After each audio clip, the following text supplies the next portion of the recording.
Okay, so the first thing you should do when you get the lights is you can do a quick test on your battery.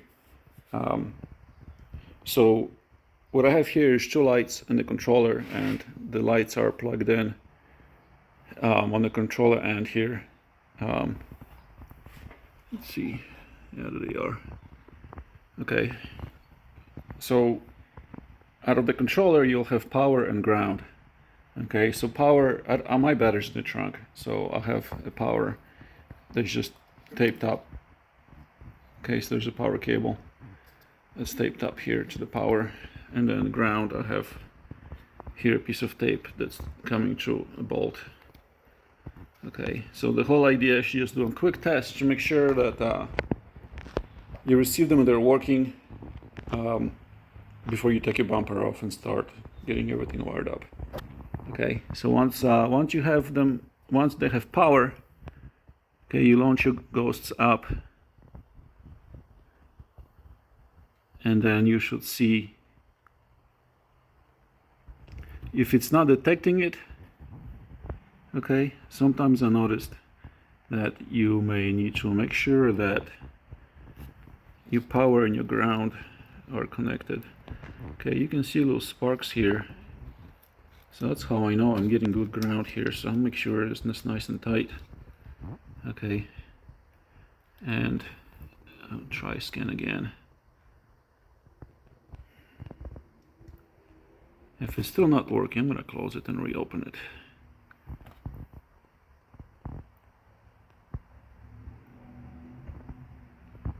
Okay, still not working, so I'll make sure my ground is nice and tight here.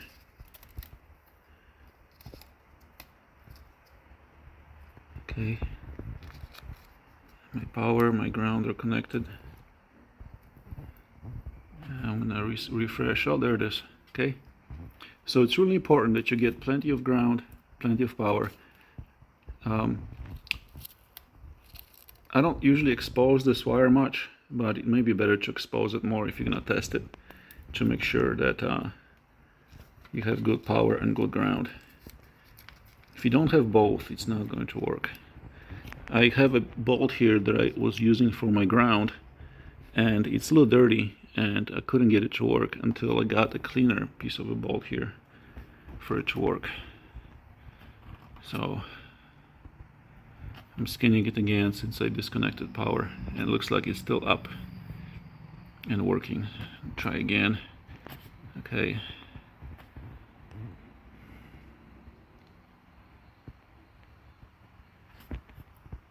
Okay, it's not working now. There it is, now it's working. Once you give it power, obviously it takes a few seconds for the device to initialize and work. But it's really important that you make sure you test it, so when you get it, you know it's working. And okay, so first thing you want to do is go to your home button right here. Oh, I'm sorry. The first thing you want to do is actually connect to it. So you tap this, okay, and then I don't have a password, so I'm going to skip.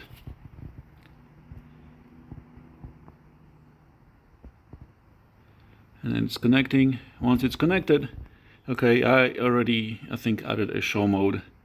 I can show you. So the first thing you want to do is select your RGBW from here. The second thing you want to do is just click it and select the generic show mode. Okay, it doesn't matter what show, just any mode. Okay, and there it is. And then enable it. And it looks like it disconnected again. So let's go back to Bluetooth. Okay, I probably don't have enough tape or enough wire that's exposed, and I think that's what's messing me up over here. These things you are sensitive, and then you good ground. Okay, so try it again. It's connecting.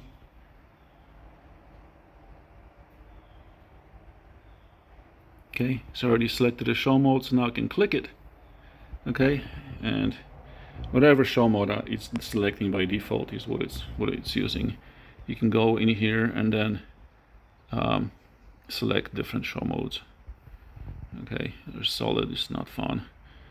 Okay, but there's some other fun ones. Okay, and then we can disable it. Okay, so that's the key. Make sure everything is working when you get them. If I don't have enough exposed wire, you can strip some of the shielding off so you have a better connection for your ground. The ground is really the key with all of this electronics. They're kind of sensitive and you need good ground connection. Okay, just simply touching it here has made it so it was actually reconnecting because it lost the connection again. Okay, but it looks like it reconnected.